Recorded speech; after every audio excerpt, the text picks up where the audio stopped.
وبارک وسلم نحمده ونصلي ونسلم على رسوله الكريم أما بعد فأعوذ بالله من الشيطان الرجيم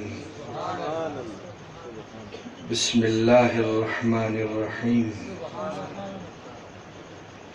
يا أيها الذين آمنوا استعينوا بالصبر والصلاة إن الله مع الصابرين ولا تقولوا لمن يقتل في سبيل الله أموات بل أحياء ولكن لا تشعرون أو كما قال الله تعالى في مقام آخر إنك لا تسمع الموتى صدق الله مولانا العظيم وصدق رسوله النبي الكريم الأمين قال الله تعالى في شان حبيبه مخبرا وآمرا إن الله وملائكته يصلون على النبي يا أيها الذين آمنوا صلوا عليه وسلموا تسليما اللهم صل على سيدنا ومولانا محمد وعلى آل سيدنا ومولانا محمد كما تحب وترضى بأن تصلي عليه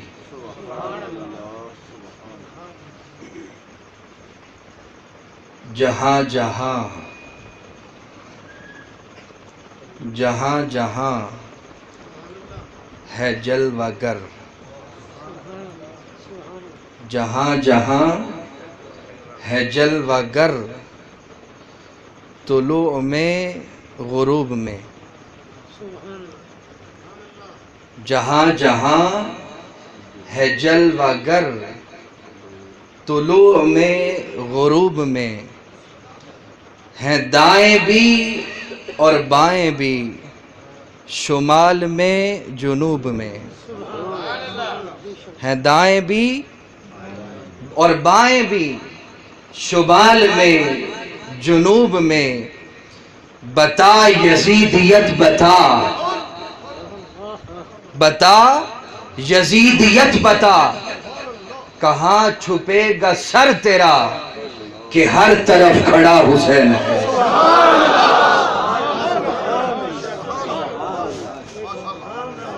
بتا یزیدیت بتا کہاں چھپے گا سر تیرا کہ ہر طرف کھڑا حسین ہے کہیں فیض حسین لے کر داتا علی حجویری بیٹھا ہوا ہے کہیں فیض حسین لے کر سیون شریف میں سیدنا عثمان مروندی بیٹھے ہوئے ہیں کہیں فیض حسین لے کر بابا فرید بیٹھے ہوئے ہیں کہیں فیض حسین لے کر شیخ زکریا ملتانی بیٹھے ہوئے ہیں کہیں فیض حسین لے کر پیر گولڑا شریف بیٹھے ہوئے ہیں اور کہیں فیض حسین لے کر نیریہ شریف میں حضور غلام محی الدین غزنوی بیٹھے ہوئے ہیں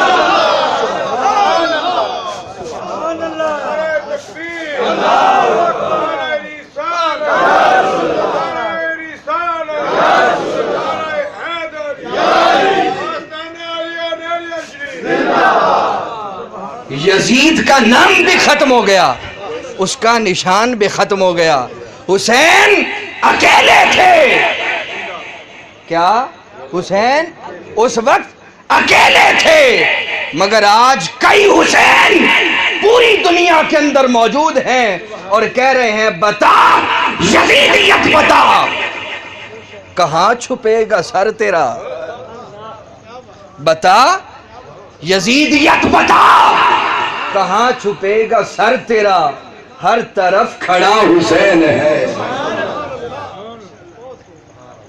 اس لیے اللہ پاک کا شکر ہے اس کی حمد و ثنا کے بعد مبارکباد کہ آپ لوگ مستحق ہیں کہ اس عظیم خانقاہ سے آپ کا تعلق اور وابستگی ہے.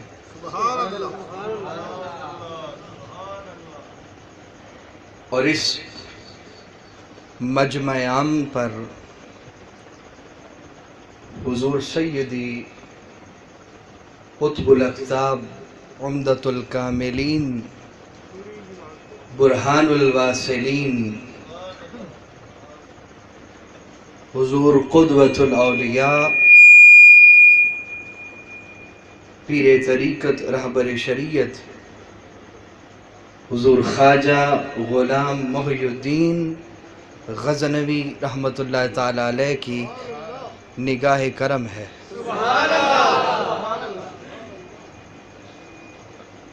اور انہی کا فیض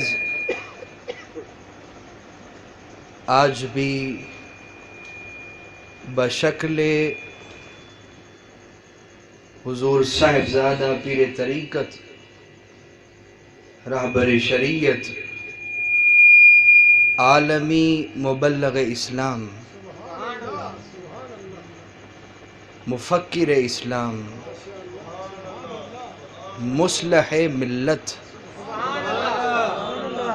حضور پیر طریقت حضرت خواجہ پیر محمد علاء الدین صدیقی نیروی دامت برکاتہم العالیہ ان کی نگاہ کرم ہے. اور صدہا مبارکباد کے مستحق ہیں خلیفہ مجاز نیریہ شریف حضور پیر طریقت رہبر شریعت حضور پیر محمد شفیق صاحب نیروی صدیقی دامت برکاتہم العالیہ.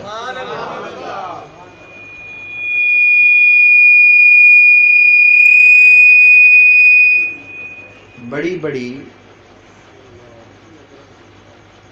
محفلیں شروع بھی ہوتی ہیں اور ختم بھی ہو جاتی ہیں. کوئی 15 دن کرتا ہے،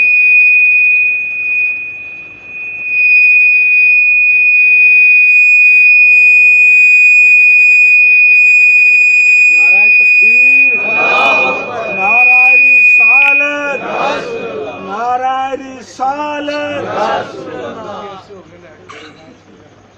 اس لیے اللہ کا شکر ہے کہ آج ہم پنکچویلٹی کے ساتھ پرپیچویلٹی کے ساتھ اس کے حضور ایک بار پھر حاضر ہیں.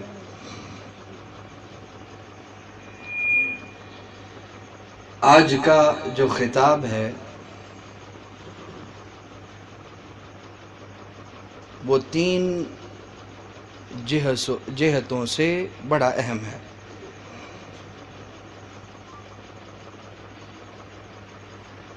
اس کا پہلا موضوع فضیلت اہل بیت ہے، اور وہ حدیث پڑھوں گا جو عمر پر آپ نے وہ حدیث سنی نہیں ہوگی، چونکہ پہلی مرتبہ میں نے خود پڑھی ہے اور چونکہ میری وابستگی علماء کے حلقے کے ساتھ ہے تو میں نے تو عمر پر سنی نہیں تھی، خود پڑھی ہے، تو آپ نے کہاں سنی ہوگی. اور دوسری اس کی کڑی وراثت مصطفیٰ صلی اللہ علیہ وآلہ وسلم ہے. فضیلت، وراثت، اور تیسری شہادت حسنین کریمین صلی اللہ علیہ السلام.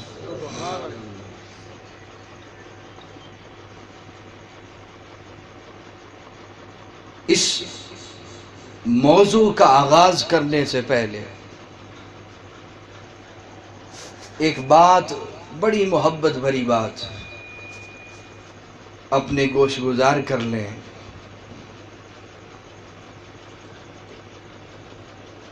کہ جس طرح حضرت آدم علیہ السلام کو حضرت شیس علیہ السلام محبوب تھے، اور جس طرح حضرت نوح علیہ السلام کو حضرت سام محبوب تھے، اور جس طرح حضرت ابراہیم علیہ السلام کو حضرت اسماعیل و اسحاق محبوب تھے، جس طرح حضرت یعقوب علیہ السلام کو حضرت یوسف محبوب تھے،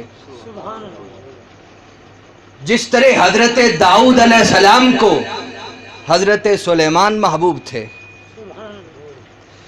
جس طرح حضرت موسیٰ علیہ السلام کو حضرت ہارون محبوب تھے، جس طرح حضرت زکریا علیہ السلام کو حضرت یحییٰ محبوب تھے، جس طرح حضرت مریم سلام اللہ علیہا کو حضرت عیسیٰ علیہ السلام محبوب تھے، اسی طرح اللہ اور اس کے رسول کو کائنات میں سب سے محبوب حسن و حسین تھے۔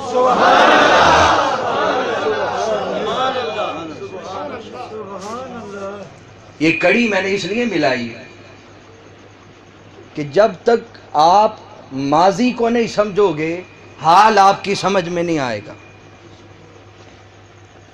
یہ شہادت ہو یا واقعہ کربلا ہو، اس کی کڑی حضرت آدم علیہ السلام کے ساتھ جڑی ہوئی ہے۔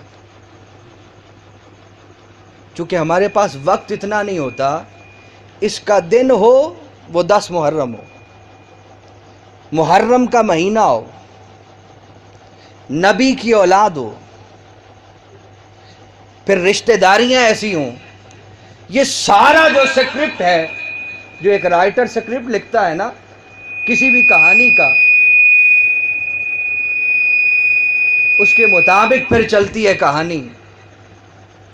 تو اللہ پاک نے بھی ان انبیاء اور صلحاء کی کہانی کو پہلے سے ترتیب دے دیا ہے، اور اس کہانی کے اندر، اس فضائل کے اندر، مناقب کے اندر دن بھی ایک دوسرے کے ساتھ ملے ہوئے ہیں، واقعات بھی ایک دوسرے کے ساتھ ملے ہوئے ہیں، اور اولاد اور باپ کا رشتہ بھی ایک دوسرے کے ساتھ ملا ہوا ہے۔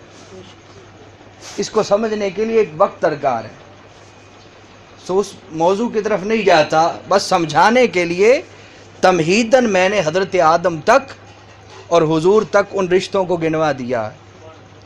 اب جس نے سمجھنا ہو ان انبیاء کے نام نوٹ کر لے اور پڑھ لے تاریخ کو، کہ جہاں جہاں ان انبیاء کا ذکر ہوگا ساتھ حسن و حسین کا ذکر ہوگا۔ سو موضوع کی طرف آتے ہیں۔ اللہ پاک نے ارشاد فرمایا، یا ایھا الذین آمنو، اے ایمان والو۔ کیا؟ اے آپ کو کوئی بڑی شخصیت ہو، نامور ہو، علاقے کا ایم این اے ہو مثال کے طور پر،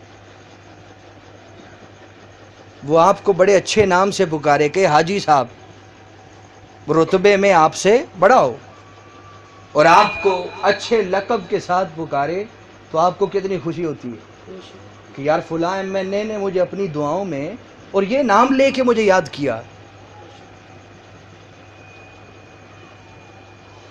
مگر چونکہ قرآن سے ہماری دوری ہے، اہل سنت، اللہ نے عقیدہ ہمیں بڑا اچھا دیا ہے۔ کیا؟ عقیدہ بڑا اچھا دیا ہے، مگر چونکہ پڑھنا پڑھانا ہے نہیں، جن کو پڑھنا آتا ہے انہیں توفیق نہیں ہوتی پڑھنے کی، اور جو پڑھ سکتے ہیں ان کی کبھی توجہ اس طرف آئی نہیں۔ اس لیے عقیدہ اللہ نے آپ کو اچھا دیا ہے، مگر تھوڑا عملی حوالے سے اگر اچھے ہو جائیں تو پھر عقیدے پر حملہ کوئی نہیں کر سکتا۔ اس لیے فرمایا کہ علاقے کا نمبردار ہو، وڈیرا ہو، جاگیردار ہو، تو وہ آپ کو اچھے لقب سے پکارے تو آپ دوسروں کو بھی جا کے بتاتے، یار مجھے اس نے اس نام سے پکارا تھا، اور فخر محسوس کرتے ہیں۔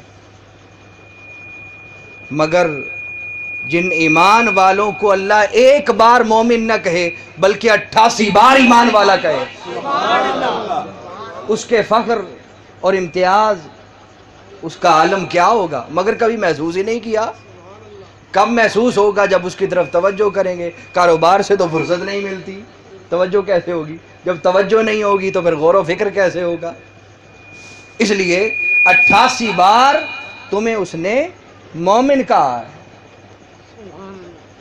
پھر فرمایا استعینوا بالصبر والصلاۃ،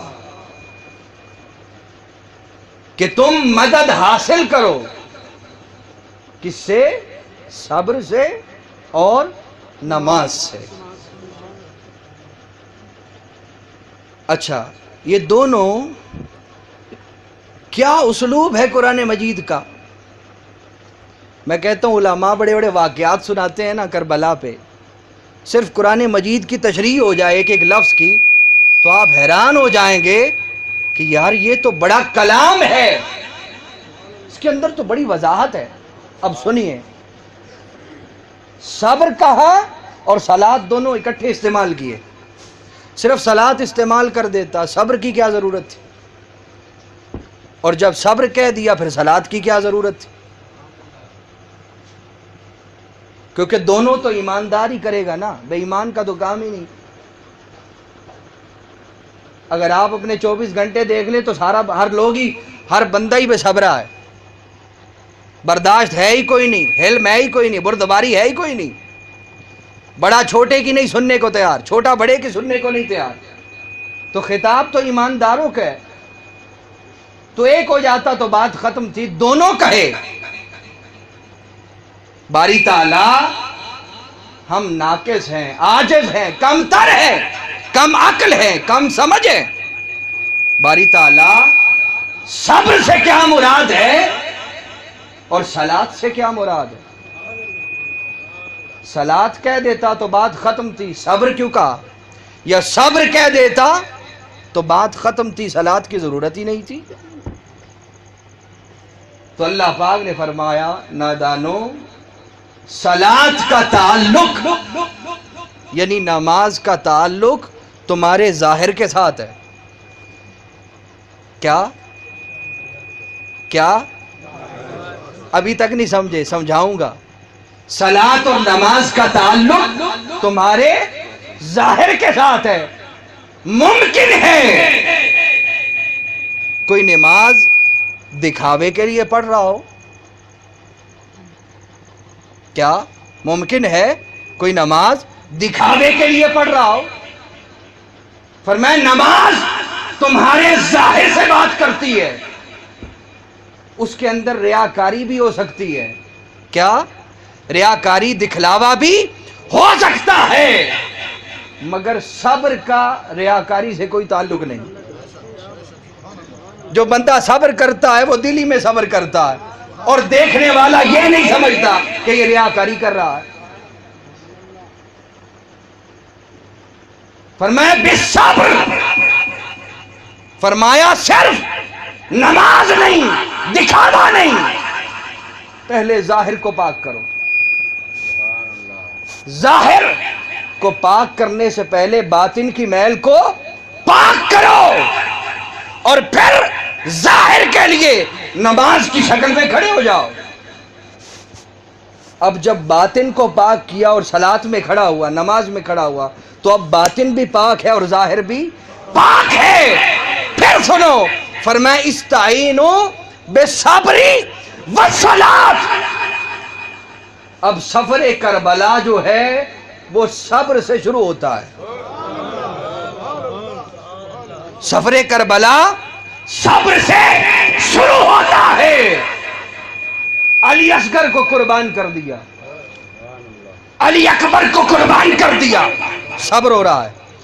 اونو محمد کو قربان کر دیا، قاسم کے شباب کو قربان کر دیا،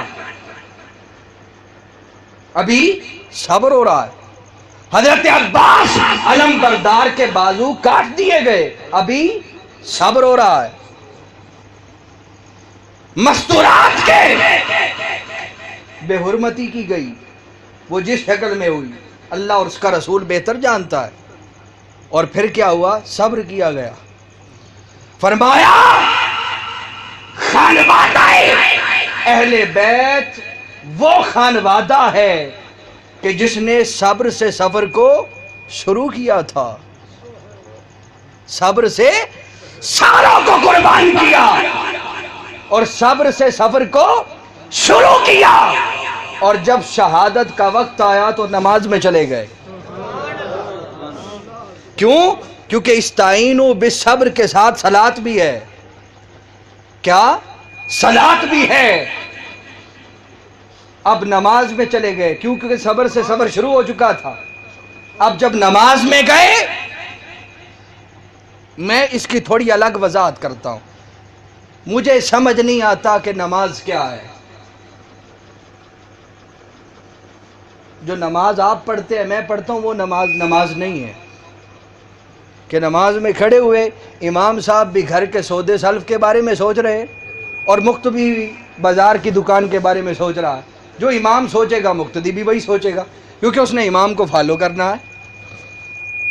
ہماری نماز یہ نماز ہے، مگر نماز کا سادہ معنی صوفیاء کے نزدیک یہ ہے کہ جس کی نیت کرنے سے مالک حقیقی کی قرب اور اس کا تعلق جڑ جائے، یہ نماز. اب نماز کی ضرورت کیوں پیش آئی اور سجدے میں ہی سر کیوں کٹایا؟ اس لیے کہ سجدہ جب کیا، یہ سب سے افضل رکن ہے نماز کا. اس میں اللہ بندے کے زیادہ قریب ہوتا ہے، بندہ اللہ کے قریب ہوتا ہے.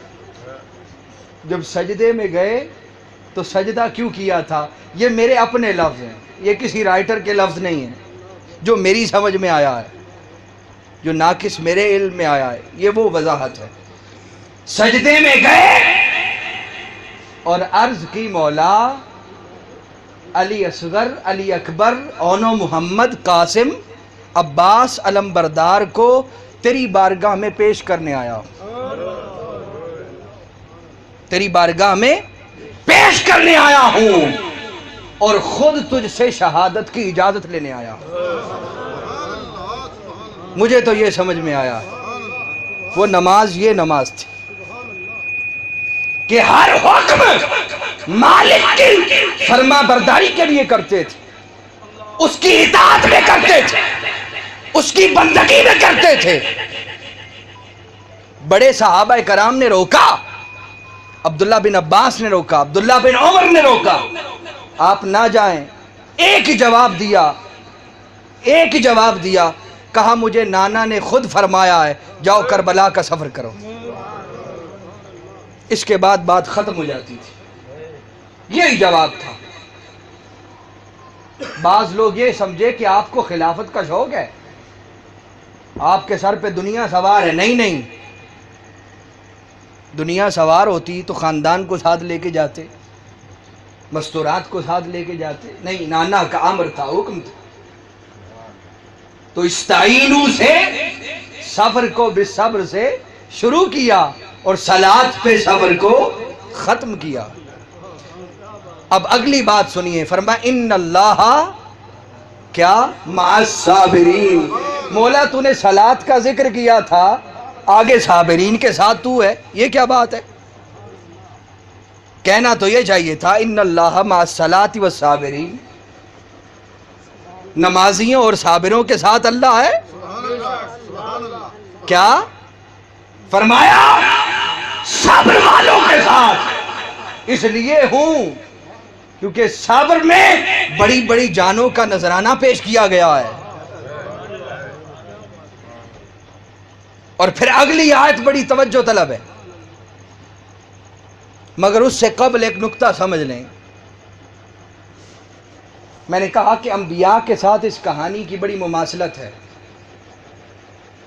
حضرت ابراہیم علیہ السلام کو دمبا عطا کر دیا گیا اور حضرت اسماعیل بچا لیے گئے. کیوں؟ کیونکہ حضرت اسماعیل کو بچانے میں نور محمدی بچ رہا تھا. کیا اسماعیل بچا لیے گئے؟ کیوں؟ کیونکہ اسماعیل کے بچنے میں نور محمدی بچ رہا تھا، اور حسین کو کٹا دیا گیا۔ کیوں؟ کیونکہ دین محمدی بچ رہا تھا۔ اسماعیل بچا لیے گئے، کیوں؟ کیونکہ ان کی اولاد سے تاجدار کائنات نہیں آنا تھا، اور حسین کو کٹا دیا گیا کیونکہ دین محمدی کو بچانا تھا۔ حضور کے نماز کی حالت میں سجدے میں سوار ہوئے، واقعہ آپ نے سن رکھا ہے، مگر ایک علمی پتے کی بات بتانا چاہتا ہوں۔ حضور کے ذہن میں خیال آیا کہ حسین بیٹھے ہیں، یہ آپ نے سن رکھی ہے، مگر توجہ طلب بات یہ ہے، اگر حسین نعوذ باللہ دنیا تھے تو کیا نبی کی نماز میں دنیا کا خیال آ گیا؟ کیا لوگ کہتے ہیں حسین دنیا کے لیے نہیں، حسین دین ہے۔ کیا حسین یہاں دنیا کہا جو غیر کہتا ہے، یہاں ہم دین کہتے ہیں، تو کیا رسول اللہ کی نماز میں دنیا کا خیال آ رہا؟ نہیں بدبخت، حسین دنیا نہیں دین ہے، دنیا نہیں دین ہے۔ حسین کا خیال نماز کو توڑتا نہیں، نماز کو جوڑتا ہے۔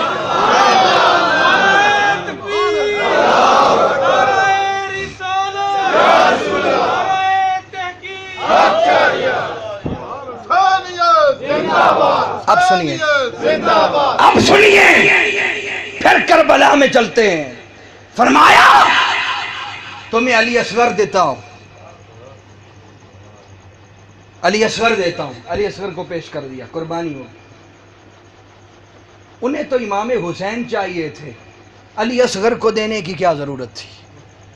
ان کا ٹارگٹ امام حسین تھے۔ علی اصغر پیش کر دیے،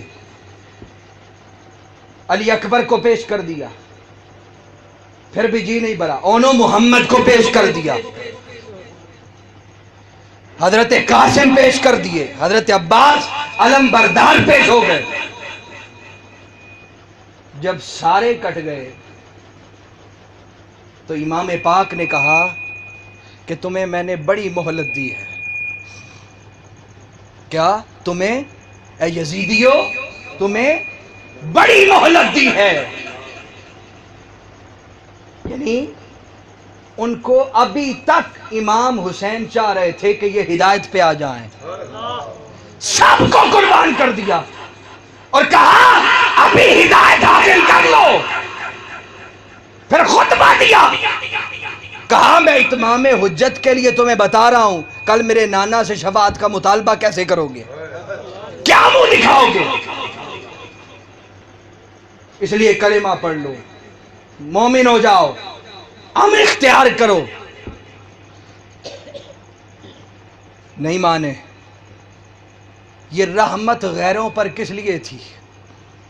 وہ تو آپ کے بھائیوں کو اور آپ کے بیٹوں کو کاٹ رہے ہیں، مگر آپ ان پر رحمت کے دروازے کھول رہے ہیں۔ یہ رحمت کے دروازے کیوں کھولے جا رہے ہیں؟ فرمایا علی اکبر اگرچہ خانوادہ اہل بیت میں سے ہے مگر مومن ہے، اور مومن کا قاتل ممکن ہے قیامت کے دن اس کی بخشش ہو جائے، وہ قاتل مومن ہوگا۔ علی اکبر کا قاتل مومن ہے، ممکن ہے بخشش ہو جائے۔ اونو محمد کا قاتل مومن ہے، ممکن ہے بخشش ہو جائے۔ عباس کا قاتل مومن ہے، ممکن ہے بخشش ہو جائے، مگر میں حسین دین ہوں۔ پہلے مہلت دیتے رہے کہ کلمہ پڑھ لو، بدبختوں کلمہ پڑھ لو، مگر نہیں پڑھا۔ کیونکہ قاتل مومن کی بخشش شاید ہو سکے مگر دین کے قاتل کی بخشش نہیں ہو سکتی. دین کے قاتل کی بخشش نہیں ہو سکتی. اس لیے فرمایا ابھی بھی کلمہ پڑھ لو. غیر مار رہا ہے مگر آپ رحمت کے دروازے کھول رہے ہیں. اس لیے امام پاک دنیا نہیں آپ دین ہے. اور یہی عقیدہ اہل سنت کا ہے. دین است حسین دین پلاست حسین. یہی خواجہ اجمیر کا عقیدہ ہے. پھر کہا وَلَا تَقُولُوا. یہ ساری آیات اگر آپ پڑھ لیں, یہ 5 آیات میں نے پنجتن کے نام سے اس کی وضاحت کرنی ہے. اگر آپ یہ پڑھ لیں تو یہ 5 آیات ایک تو پنجتن کی نسبت ہے اور سارا اس کے اندر واقعہ کربلا چھپا ہوا. پھر فرمایا وَلَا تَقُولُوا لِمَنْ يُقْتَلُ فِي سَبِيلِ اللَّهِ أَمْوَاتٍ. فرمایا نہ کہو جو اللہ کے رستے میں شہید کر دیے جائیں انہیں مردہ نہ کہو, بل احیاء, بلکہ وہ زندہ ہے. وَلَٰكِن لَا تَشْعُرُونَ, اور تمہیں ان کی زندگی کا شعور نہیں. قرآن مجید میں لفظ موتا ایک دوسری جگہ پہ بھی استعمال ہوا. فرمایا قرآن مجید میں اِنَّكَ لَا تُسْمِعُ الْمَوْتَى, کیا محبوب بے شک یہ مردے آپ کی نہیں سنتے. کیا یہ مردے آپ کی نہیں سنتے. اب یہ بات کب کی ہے؟ یہ بات اس وقت کی ہے جب آقا علیہ السلام نے کوہ صفا پر یہ بات کہی یا ایھا الناس قولوا لا الہ الا اللہ. اے لوگو اللہ کے سوا کوئی معبود نہیں. ابو لہب نے سنا, ابو جہل نے سنا, عتبہ شیبہ نے سنا, ولید بن مغیرہ, سارے کافروں نے بھی سنا. اور سن کے کیا کہا؟ ہم آپ کی بات کو نہیں سنتے. اس لیے قرآن نے کہا, حالانکہ وہ سن رہے تھے. کیا اس کا سادہ سمجھیں کہ وہ سنتے نہیں. سنتے سے مراد یہ نہیں ہے کہ کان سے ہی سننا ہوتا ہے. سننے سے مراد یہ ہوتا ہے اگر کوئی بندہ لاہور جا رہا ہو کسی کام سے تو آپ کہیں یار میرا بھی یہ کام کرتے آنا, لاہور تو جا رہے, وہ کہے گا نہیں میں نہیں سنتا. کیا آگے سے جواب دے کہ میں نہیں سنتا, تو اس کا مطلب کیا ہے؟ کانوں سے نہیں سنتا نہیں, کانوں سے تو سن رہا ہے, مطلب یہ ہے کہ میں نہیں مانتا. مانا یہ ہے. مگر قرآن نے الموتا کا لفظ استعمال کیا, وہ مردے. اب سنو قرآن مجید کی نظر میں زندہ کون ہے اور مردہ کون ہے؟ اللہ پاک نے فرمایا ابو جہل زمین پہ چل رہا ہے, کھا رہا ہے, پی رہا ہے, شادی بھی کی ہے, دوڑتا ہے, خون اس کی رگوں میں برابر دوڑ رہا ہے. عتبہ, شیبہ, ولید بن مغیرہ سارے بظاہر زندہ ہے. مگر قرآن کیا کہہ رہا ہے؟ اِنَّكَ لَا تُسْمِعُ الْمَوْتَى. باری تعالیٰ ابو جہل زندہ ہے مگر مردہ ہے, عتبہ زندہ ہے مگر مردہ ہے, شیبہ زندہ ہے مگر مردہ ہے, ولید بن مغیرہ زندہ ہے مگر مردہ ہے. خون بھی چل رہا ہے, کھا بھی رہے ہیں, پی بھی رہے ہیں, دوڑ بھی رہے ہیں مگر مردہ. اور دوسری جگہ پہ فرمایا وَلَا تَقُولُوا لِمَنْ يُقْتَلُ فِي سَبِيلِ اللَّهِ أَمْوَاتٍ, جو اللہ کے رستے میں قتل کر دیے جائیں, دھڑ سر سے الگ ہو جائے, خون رک جائے, بازو بکھر جائیں, پاؤں بکھر جائیں. قرآن کہتا ہے مردہ نہ کہو. کیا ہیں؟ عمر فاروق شہید کر دیے مگر کیا ہیں؟ عثمان غنی شہید کر دیے مگر کیا ہے؟ علی المرتضی شہید ہو گئے مگر کیا ہے؟ امیر حمزہ شہید کر دیے گئے مگر کیا ہے؟ اونو محمد شہید ہو گئے مگر کیا ہے؟ علی اکبر شہید ہو گئے مگر کیا ہے؟ حسین شہید ہو گئے مگر کیا ہے؟ باری تعالیٰ ایک کھاتا ہے, پیتا ہے, چلتا ہے, دوڑتا ہے مگر مردہ.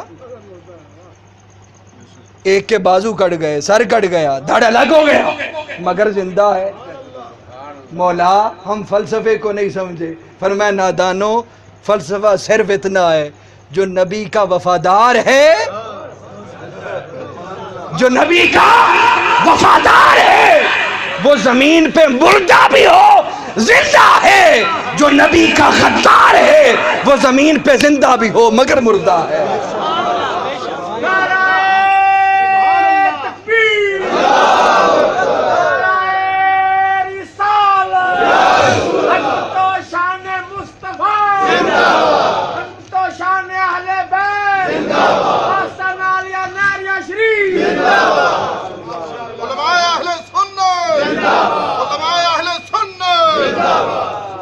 زندگی ہے ہی وہ زندگی جو مصطفیٰ کے ذکر میں تمام ہو جائے، زندگی ہے ہی وہ زندگی جو مصطفیٰ کے ذکر، مصطفیٰ کے میلاد، مصطفیٰ کی شان، عظمت، نغمے، ترانے الاپتے ہوئے تمام ہو جائے۔ زندگی وہ نہیں جو مصطفیٰ کی بے ادبی گزرے، نافرمانی میں گزرے۔ تو قرآن نے فیصلہ کر دیا، لوگو زندہ اگر کسی کو سمجھنا ہو تو وہ ہے جو مصطفیٰ کا وفادار ہے، مردہ سمجھنا ہو تو سادہ فلسفہ ہے جو مصطفیٰ کا غدار ہے۔ اچھا پھر فرمایا، یہاں پہ بات ختم نہیں کی، وَلَا نَبْلُوَنَّهُمْ بِشَيْءٍ مِّنَ الْخَوْفِ وَالْجُوعِ وَنَقْصٍ مِّنَ الْأَمْوَالِ وَالْأَنفُسِ وَالثَّمَرَاتِ۔ 5 آزمائشیں ہر بندے کی پوری زندگی میں ہوتی ہیں، یا اس پہ خوف کو طاری کر دیا جاتا ہے، یا اسے بھوکا رکھا جاتا ہے، یا اس سے اولاد کو چھین لیا جاتا ہے، یا اس کے مال کو کم کر دیا جاتا ہے۔ یہ آزمائشیں ہر شخص پر دنیا میں آتی ہیں کیونکہ اللہ کا وعدہ ہے۔ تو کوئی شخص 50 سال زندہ رہا تو وہ ان 5 چیزوں میں سے آزمایا گیا، کوئی 30 سال رہا تو ان چیزوں سے آزمایا گیا، کوئی 80 سال رہا ان چیزوں سے، کسی نہ ایک شے سے وہ آزمایا جاتا ہے یا آزمایا جا رہا ہوگا۔ مگر خانوادہ اہل بیت پر قربان جاؤں کہ جن کی 5 چیزوں سے آزمائش صرف آخری 3 دن کے اندر کی گئی۔ کیا؟ آخری 7 سے لے کر 10 محرم تک ان کی 5 چیزوں کے ساتھ آزمائش کو کیا گیا۔ خوف بھی ہے، دشمن کا نہیں، اللہ کا خوف ہے، دشمن کا خوف نہیں ہے، کیونکہ باتیں طے ہو چکی ہیں، شہادت ملنی ہے۔ حضور نے فرمایا میں لینے آیا، جو بھوک اور پیاس ہے، اولادیں قربان ہو گئی، مال تو ہے کوئی نہیں، تو آزمائش ہوئی۔ کیا؟ آزمائش ہوئی۔ اور اللہ پاک نے صلاۃ کا لفظ 2 معنوں میں استعمال کیا ہے، 2 جگہ پہ مختلف معنوں میں استعمال کیا۔ فرمایا وَبَشِّرِ الصَّابِرِينَ، جس نے ان سے صبر کیا ان کے لیے بشارت ہے، الَّذِينَ اِذَا أَصَابَتْهُمْ مُصِیبَہ، جب حسین علیہ السلام کو مصیبت پہنچی تو کہا قَالُوا إِنَّا لِلَّهِ وَإِنَّا إِلَيْهِ رَاجِعُونَ۔ یہ محمد اسی کے لیے تھے، عباس اسی کے لیے تھے، قاسم اسی کے لیے تھے، سو اسی کی طرف لوٹ گئے۔ پھر کہا اولئک علیہم، کیا؟ اولئک علیہم صلوات من ربہم ورحمہ۔ صلاۃ کا لفظ یا تو نماز کے لیے استعمال ہوتا ہے، مگر قرآن مجید میں حضور کے درود کے لیے استعمال کیا گیا، مگر یہاں صلاۃ الگ استعمال ہوئی اور ساتھ رحمت ساتھ متصل الگ استعمال ہوئی۔ فرمایا اے حسین، اے انو محمد، اے علی اکبر، اے علی اصغر، تم نے وہ قربانی کو پیش کیا ہے کہ صرف صلاۃ سے بات نہیں بنتی، خالی سب پہ صلات ہو، خالی تم پہ صلات ہو؟ فرمایا نہیں، اولئک علیہم، جمع کی ضمیر ہے، وہ جو سارے قربان ہوئے، فرمایا صلوات علیہم اولئک علیہم صلوات من ربہم ورحمہ، صلات کا معنی مغفرت لیا گیا، رحمت، ان پہ رحمت نازل کی گئی، وَأُولَئِكَ هُمُ الْمُهْتَدُونَ، فرمایا اب پکا وعدہ یہ بھی کر دیتا ہوں کہ تمہیں ہمیشہ کے لیے دوزخ سے آزاد کر دیتا ہوں۔ خانوادہ اہل بیت کا بڑا مقام ہے، بڑا مقام ہے۔ اس سے پہلے کہ گفتگو لمبی ہو، میں بہت ساری چیزیں سکپ کر رہا ہوں، آخر میں آتا ہوں، اور کچھ باتیں بڑی توجہ طلب۔ حضرت علی بن ابی طالب رضی اللہ تعالیٰ عنہ سے روایت ہے، بڑی توجہ طلب یہ حدیث، بڑی توجہ طلب۔ کوئی اہل بیت کے بارے میں بکواس کرتا ہو تو آپ کو الجھنے کی ضرورت نہیں ہے۔ حضور نے پہچاننے کے لیے 3 چیزیں بیان کر دی۔ کیا؟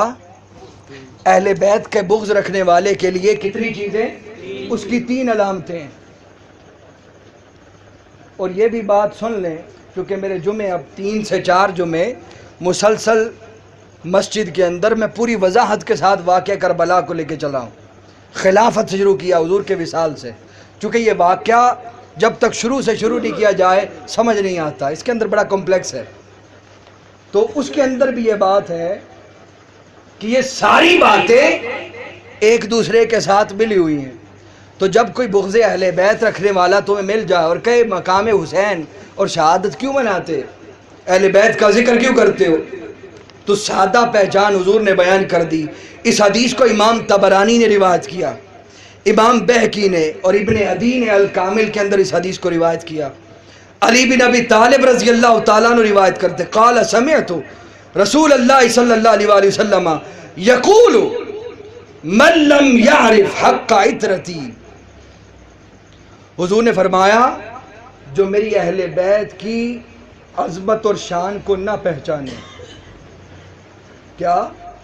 عظمت اور شان کو نہ پہچانے، فَهُوَ اِحْدَ ثَلَاثٍ، وہ 3 اشخاص میں سے ایک ہے۔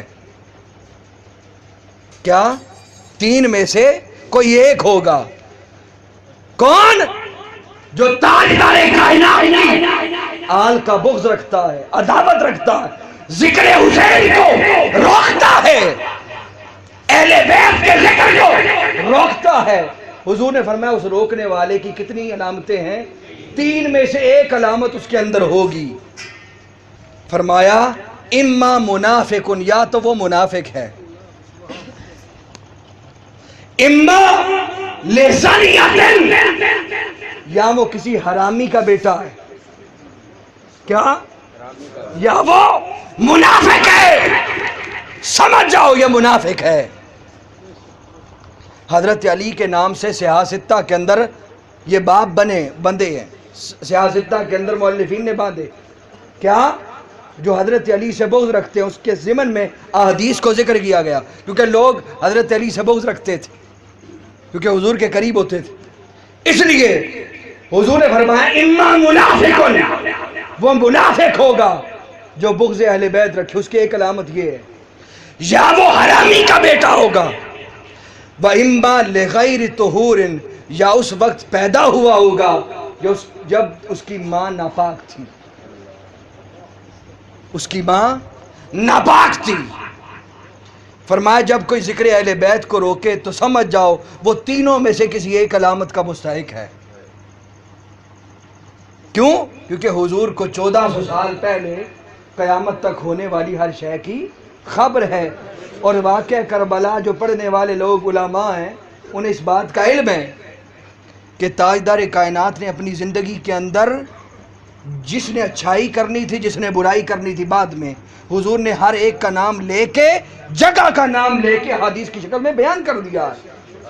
یہ بات نہیں ہے کہ بیان نہیں ہوا، ہر شے حضور نے نام لے لے کر بیان فرمائیے۔ فرمایا تینوں میں سے ایک ہوگا، پھر فرمایا فرمایا صحابہ کرام سنو، جعفر بن محمد روایت کرتے عن علی عن الحسن وعن الحسین وعن علی قال ادبوا اولادکم علی ثلاث خصال، حضور نے فرمایا اپنی اولاد کو 3 چیزیں سکھایا کرو. کیا؟ 3 چیزیں پکڑ کے سکھایا کرو. جہاں انہیں کام کاج کے طریقے سکھاتے ہو، اپنے پیشے کے متعلق، یعنی جو انجینئر ہے وہ کہتا ہے میرا بیٹا انجینئر بنے، جو عالم ہے کہتا ہے بیٹا عالم بنے. اسی طرح فرمایا ہر بندہ اپنی اولاد کو 3 چیزیں سکھائے. عرض کی گئی حضور وہ 3 کون سی ہیں؟ فرمایا علی حب نبیکم، اپنے مصطفیٰ کی محبت سکھاؤ، وحب اہل بیتہ، اہل بیت کی محبت انہیں سکھاؤ، وعلی قراءۃ القرآن، اور انہیں قرآن کی تلاوت کرنا سکھاؤ. کیوں؟ کیونکہ قرآن اور محراب اہل بیت ایک دوسرے سے جڑے ہوئے ہیں. اچھا یہ کیوں نہیں کہا کہ قرآن اور صحابہ ایک دوسرے سے جڑے ہوئے ہیں؟ یہ آپ سے آج ایک عجیب بات کرنے لگا. کیا یہ کیوں کہا کہ قرآن اور اہل بیت جڑے ہیں؟ یہ کیوں نہیں کہا قرآن اور میرے صحابہ جڑے ہوئے ہیں؟ حالانکہ صحابہ کرام غزوہ بدر کے اندر، غزوہ احد کے اندر حضور کے شانہ بشانہ مال قربان کرنے میں، جان و مال قربان کرنے میں سب سے آگے آگے ہیں. مگر ان کو یہ کریڈٹ کیوں نہیں دیا گیا؟ اہل بیت کا ذکر کیوں کیا؟ ہائے ہائے نگاہ مصطفیٰ کیا کچھ دیکھ رہی ہے، ہائے ہائے ہائے ہائے حضور کی نگاہ کیا دیکھ رہی ہے. حضور نے فرمایا اگر قرآن اور اہل بیت کو اکٹھا، قرآن اور صحابہ کو اکٹھا کر دوں تو صحابہ تو ایک مدت تک رہیں گے، اس کے بعد تابعی ہو جائیں گے. کیا؟ صحابہ تو جب تک زندہ رہیں گے، اور جب ان کا وصال ہوا تو ان کے دیکھنے والے تابعی بچیں گے. تو قرآن اور صحابہ کا تعلق تو ٹوٹ گیا. کیا؟ قرآن اور صحابہ کرام کا تعلق تو ٹوٹ جائے گا. فرمایا قرآن اور اہل بیت تم میں چھوڑ کے جا رہا ہوں، ان کو تھام لو، حتیٰ کہ قیامت میں حوض کوثر میں اکٹھے میرے پاس آئیں گے. تاجدار کائنات حضور آپ نے اہل بیت اور صحابہ اور قرآن کو اکٹھا کیوں کیا؟ فرمایا جب تک قیامت رہے گی اہل بیت چلتے رہیں گے اور قرآن ان کے ساتھ مستقل چلتا رہے گا. تو آج بھی اولاد علی کی شکل میں سادات زندہ ہیں اور قرآن ان کے ساتھ چل رہا ہے حتیٰ قیامت آئے گی اور حوض کوثر میں سادات اور قرآن اکٹھے ہو جائیں گے. پھر فرمایا آقا علیہ السلام نے فرمایا یہ آخری 3 حدیثیں جو آپ لوگ 2-3 گھنٹے سے بیٹھے ہیں، یہ آپ کے لیے خاص آپ کے لیے. ممکن ہے عمر پر آپ نے نہ سنی ہو. کیا یہ اہل سنت کا عقیدہ، اہل تشیع کا عقیدہ نہیں ہے؟ کیا کس کا عقیدہ ہے؟ اہل سنت. اہل سنت روایات نہیں کرتے. یہ ابھی تک حضور کے گھرانے سے روایتیں نہیں، صحابہ کرام کی روایتیں بیان کر رہا ہوں. صحابہ کرام کو اتنی خار ہوتی ہے اہل بیت سے تو روایت کو چھپا جاتے، کیا بیان کرنے کی ضرورت؟ کسی شیعہ سے جا کے پوچھے ذرا، اسے کہیں گے جو روایت پڑھتے ہو کہ حضرت علی کے چہرے کو دیکھنا عبادت ہے، یہ کس سے روایت ہے؟ اسے جا کے پوچھو یہ کس سے روایت ہے؟ چھپائے گا. ہاں یہ ایک صحابی تھے ان سے روایت. بھائی بتا وہ نام کیا ہے؟ بتا وہ نام کیا ہے، کس سے روایت ہے، بتا. چھپائے گا، نہیں بتائے گا. پھر اسے نکال کے بتا دینا یہ روایت حضرت ابو بکر صدیق سے ہے. اور ابو بکر صدیق نے، اب سنو بڑی توجہ اور محبت کی بات، سمجھے ہی نہیں، تم سمجھے ہی نہیں ان کا تعلق. حضرت ابو بکر صدیق نے سب سے پہلے اپنی بیٹی کو بتایا اس روایت کا. اور کیسے بتایا؟ آپ حضرت علی کو دیکھ رہے تھے. حضرت عائشہ نے پوچھا ابا جان کیوں دیکھ رہے؟ فرمایا میں نے رسول اللہ سے سنا ہے علی کے چہرے کو دیکھنا عبادت ہے. اور یہ روایت حضرت عائشہ صدیقہ نے کی. کیا؟ حضرت عائشہ صدیق کی بیٹی کیا؟ صدیق کی بیٹی صدیقہ نے روایت کی، تو اس لیے صدیق کہا جاتا ہے کہ وہ سچ بولتے ہیں، اور صدیقہ اس لیے کہا جاتا ہے کہ وہ سچی باتیں روایت کرتی ہیں۔ کبھی یہ بھی پوچھو ان سے جا کے کہ یہ کس کا فرمان ہے کہ حضور کی طرح سب سے زیادہ ہر کام کے اندر، معاملے کے اندر حضور کے ساتھ اگر کوئی بیل جول کھاتا تھا تو وہ حضرت فاطمہ کھاتی تھی؟ یہ کس سے روایت ہے؟ یہ بھی سیدہ عائشہ سے روایت ہے۔ یہ کس سے روایت ہے کہ کائنات کی سب سے افضل عورت حضرت فاطمہ ہے؟ یہ کس سے روایت؟ حضرت عائشہ صدیقہ سے روایت ہے۔ یہ کس سے روایت ہے؟ ذکر علی عبادہ، کیا؟ ذکر علی عبادہ، علی کا ذکر کرنا عبادت ہے۔ یہ کس سے روایت ہے؟ حضرت سیدہ عائشہ صدیقہ سے روایت ہے۔ فرمایا جو علی کو دیکھ نہ سکے وہ علی کا ذکر کر لے، وہ عبادت ہے۔ چھپا جاتی بی بی، آپ چھپا جاتی، کیا ضرورت تھی بیان کرنے کی؟ فرمایا اگر بیان نہ کروں تو مجھے صدیقہ کون کہے گا؟ ہائے ہائے ہائے ہائے ہائے ہائے ہائے، سبحان اللہ۔ فرمایا مجھے صدیقہ کہا ہے اس لیے جاتا ہے کہ سچ کو بیان کر دیتی ہوں، کسی کو کڑوا لگتا ہے تو لگتا رہے، فلاں ہو گیا فلاں ہو گیا۔ بھئی نبی کی وراثت تھی، باغ فدق کھا گئے، صحابہ کرام کھا گئے۔ اچھا یہ بھی بتا دوں ایمان افروز بات، 7 ہجری کے اندر باغ فدق ملا، یہودی بادشاہ کے بالمقابل آ گئے مسلمان 7 ہجری کے اندر۔ اس نے خیبر مسلمانوں کی تعداد دیکھ کر خیبر مسلمانوں کے حوالے کر دیا، یہ باغ تھا مسلمانوں کے حوالے کر دیا۔ اب اس باغ کی جو قیمت ہے اس وقت کی وہ 63,000 درہم کے قریب تھی۔ کیا؟ 63,000 درہم کے قریب تھی۔ اب شیعہ کہتے ہیں کہ وہ جو باغ تھا حضور نے اپنی بیٹی کو دے دیا اور آگے صحابہ کا دور آیا تو انہوں نے چھین لیا، ایسے بات کرتے ہیں۔ اب وہ 63 یا 60 دینار ہزار کا جو باغ ہے وہ سیدہ فاطمہ کے پاس تھا بقول شیعہ کے، مگر 9 ہجری کے اندر آخری غزوہ تبوک ہوا ہے۔ کیا؟ غزوہ تبوک ہوا ہے۔ اچھا حضور نے فرمایا جنگ پہ جانا ہے تو سارے مال لے کے آؤ، کیا؟ سارے مال لے کے آؤ۔ ساتھ میں وہ باغ ملا سیدہ فاطمہ کے پاس ہے بقول اہل تشیع کے، اور 9 ہجری میں غزوہ تبوک ہو رہا ہے۔ حضور نے فرمایا جنگ پہ جانا ہے مال لے آؤ۔ اب سب سے زیادہ مال کون پیش کرتا ہے؟ حضرت ابو بکر صدیق پیش کرتے ہیں۔ یہ اہل تشیع کی روایت ہے۔ کیا؟ اہل تشیع کی روایت کے مطابق بھی اور اہل سنت کے مطابق بھی سب سے زیادہ مال کس نے پیش کیا؟ اپنے گھر کا، حتیٰ کہ اپنے کپڑے بھی ٹاٹ کا لباس پہن کے حضور کی بارگاہ میں آ گئے۔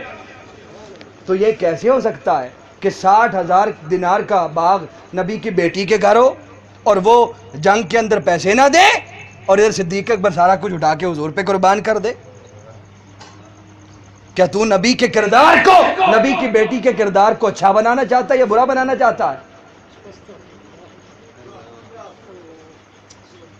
اچھا نبی کے گھر 60,000 دینار پڑا ہے اور لوگوں کہہ رہے ہیں مال لے کے آؤ، ہو سکتا ہے؟ اچھا بھئی حضرت علی نے بیعت نہیں کی، حضرت علی نے بیعت نہیں کی، حضرت علی نے بیعت نہیں کی ابو بکر کے دور میں، عمر فاروق کے دور میں، عثمان غنی کے دور میں، انہوں نے، لوگ یہ شیعہ کہتے ہیں وہ بیعت نہیں کی۔ اچھا اس کا جواب تو میں تمہیں دیتا ہوں اور تم یاد رکھو گے کیسا جواب دیا ہے۔ اچھا تو پھر یہ پتہ چلا کہ نعوذ باللہ حضرت علی بزدل تھے۔ کیا؟ حضرت علی بزدل تھے کہ ایک باطل کی حکومت ہے اور حضرت علی اٹھ کے حق جو ہے باطل کے خلاف جہاد نہیں کر رہا۔ کیا؟ ایک تو علی کو بہادر کہتے ہو کہ باطل سامنے ٹک نہیں سکتا، یہ 3 خلفاء اپنی مسند پہ بیٹھے رہے اور علی نے جہاد ان کے خلاف کیا کوئی نہیں۔ کیا؟ علی نے ان کے خلاف جہاد، اور پھر نمازیں بھی ان کے پیچھے پڑھتے تھے، اور بدبخت، اور نمازیں علی دل سے پڑھتا تھا یا اوپر سے پڑھتا تھا؟ علی کو ایسا سمجھا ہے؟ اوہ علی ایسا ہوگا کہ جو نمازیں اوپر سے پڑھتا اور دل سے کہتا ہو نعوذ باللہ، ایسے ہیں؟ علی بزدل ہے نعوذ باللہ۔ نہیں، ارے بدبخت، تاجدار کائنات کا تو نے فرمان پڑھا ہی نہیں، الحق مال علی والعلی مال حق، علی حق کے ساتھ ہوتا ہے اور حق علی کے ساتھ ہوتا ہے۔ تو نے پڑھا ہی نہیں، تو نے پڑھا ہی نہیں، تو نے پڑھا ہوتا تو پھر اس طرح کی باتیں کرتا۔ ہاں ہاں ہاں، تو بات یہ ہے کہ اب یہ اہل سنت کی دو روایتیں سنا رہا ہوں، وقت بڑا ہو گیا۔ فرمایا اب ابن عباس روایت کرتے ہیں، انا شجرۃ، حضور نے فرمایا میں درخت ہوں، کیا؟ میں درخت ہوں، وفاطمہ حملھا، اور فاطمہ اس کی ٹہنی ہے، وعلی لقاحھا، اور علی اس کے شگوفے، والحسن والحسین ثمرتھا، حسن حسین اس کے پھل ہیں۔ ہائے ہائے، اگلی بات سمجھیں، اگلی بات حضور نے فرمایا والمحبون اہل البیت ورقھا، اور جو اہل بیت سے محبت کرنے والے ہیں وہ اس درخت کے پتے ہیں۔ من الجنت حقا حقا، حضور نے فرمایا خدا کی عزت کی قسم، ان سے محبت کرنے والے یہ جو پتے ہیں اللہ پاک نے ان کو جنت دے دی ہے، حق ہے حق ہے حق ہے۔ یہاں تک بات ختم نہیں کی، پھر اگلی روایت ہے، سنو، یہ اہل سنت کا عقیدہ، شیعہ کا نہیں، سنو، ان علی، حضرت علی سے روایت نہیں کرتے، یہ کس سے روایت ہے؟ ان علی ہے، قال اخبرنی رسول اللہ صلی اللہ علیہ وسلم انا اول من يدخل الجنہ انا وفاطمۃ والحسن والحسین۔ میں نے عرض کی حضور جنت میں داخل کون ہوگا پہلے؟ حضور نے فرمایا علی پہلے تو داخل ہوگا، پھر فاطمہ داخل ہوں گی، پھر حسن ہوں گے، پھر حسین ہوں گے۔ کیا؟ حسن ہوں گے اور حسین ہوں گے۔ قلت یا رسول اللہ صلی اللہ علیہ وسلم، میں نے عرض کی اے تاجدار کائنات، فمحبنا این، فمحبنا این، حضور ہم سے محبت کرنے والے کہاں ہوں گے؟ ہائے ہائے ہائے ہائے ہائے، واہ حیدر کرار، تیری اپنے غلاموں کے ساتھ وفاداری پہ صدقے جاؤں۔ فرمایا فمحبنا، حضور ہم سے محبت کرنے والے، ہمارے نام پہ بار بار جانے والے، رات بھر بیٹھ کر ہمارا ذکر کرنے والے، ہمارے بچوں کا ذکر کرنے والے، ہمارے نغمے ترانے الاپنے والے، آقا وہ کہاں پہ ہوں گے؟ حضور نے فرمایا قال من ورائکم، علی وہ تم سب کے پیچھے پیچھے ہوں گے۔ ہائے ہائے ہائے ہائے ہائے ہائے، امام طبرانی دیلمی نے روایت کی۔ اب آخری روایت ایک اور سن لیں، ان علی عن النبی صلی اللہ علیہ وسلم، اسے بھی امام طبرانی نے معجم الاوسط میں، معجم الکبیر میں روایت کیا۔ قال انا وفاطمۃ وحسن وحسین، حضور نے فرمایا علی تم پہلے جاؤ گے، پھر فاطمہ، پھر حسن اور پھر حسین جائیں گے۔ حضرت علی رضی اللہ تعالیٰ عنہ فرماتے فیجتمعون ومن احبنا یوم القیامہ نأکل ونشرب حتی یفرق بین العباد، حضور نے فرمایا علی تم جاؤ گے، فاطمہ جائیں گی، حسن جائیں گے، حسین جائیں گے، اور جو ہم سے محبت کرنے والے ہیں ہم اکٹھے ہو کر قیامت کے دن ایک ہی جگہ پہ کھانا بھی کھائیں گے اور پانی بھی پئیں گے۔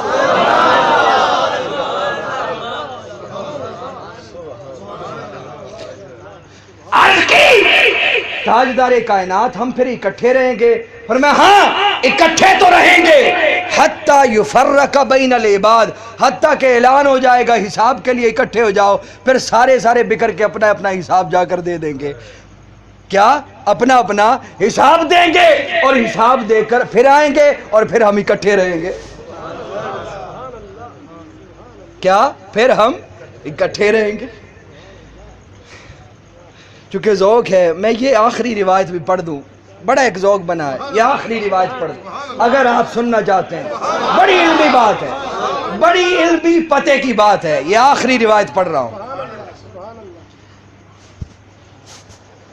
حضرت سیدہ فاطمہ الزہرا سلام اللہ. اب یہ کس سے روایت حضرت ابن عمر سے ہے, اور اس روایت کو حضرت عمر بن خطاب کے بیٹے عبداللہ نے روایت کیا. یقیناً حضرت عمر نے انہیں بیان کی ہوگی یہ حدیث. تو میں نے کہا اپنے بچوں کو پہلے اولاد اور اہل بیت کی شان اور عظمت بتایا کرتے تھے اور پھر حدیث بیان کرتے تھے. تو حضرت عمر بن خطاب کے بیٹے عبداللہ بن عمر روایت کرتے ہیں. کیا بیان کیا؟ فرماتے عرض کرتے ہیں انہا اتت بالحسن والحسین. حضرت سیدہ فاطمہ کے بارے میں عرض کرتے ہیں حضرت عمر بن خطاب کے بیٹے کان اذا سافر کان آخر الناس عہدن بہ فاطمہ. کہتے حضور کسی سفر میں جاتے, کیا کسی سفر پہ جاتے تو سب سے آخر میں جب اپنے خاندان سے ملاقات کرتے تو سب سے آخر میں بی بی فاطمہ سے ملا کرتے تھے, ان سے بات چیت ہوتی, پھر آپ سفر پہ نکل جاتے.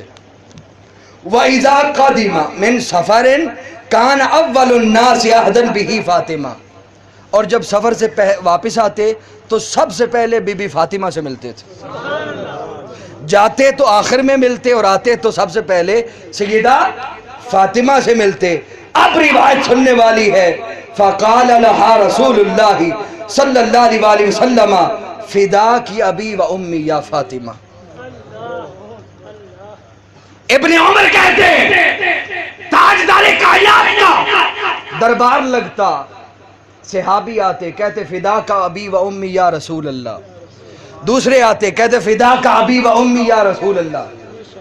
سارا دن یہ سلسلہ چلا رہتا.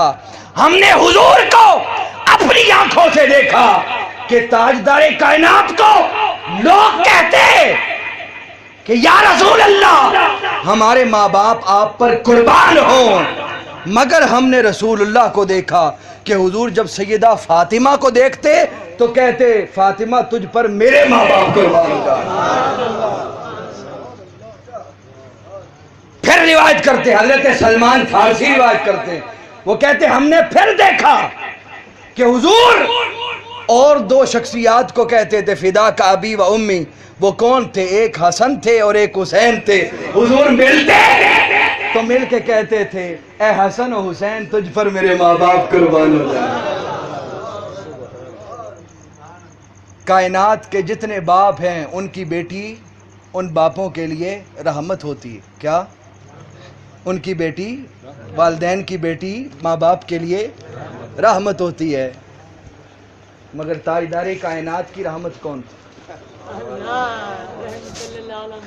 کیا جتنے ماں باپ ہے دنیا میں ان کی رحمت ان کی بیٹی ہوتی ہے, مگر رحمت للعالمین سے پوچھو آپ کی رحمت کون ہے؟ فرمایا میری رحمت میری فاطمہ ہے اور اس کی اولاد حسن و حسین ہے. اللہ حضور کی شان, اہل بیت کی شان مقام سمجھنے کی توفیق عطا فرمائے.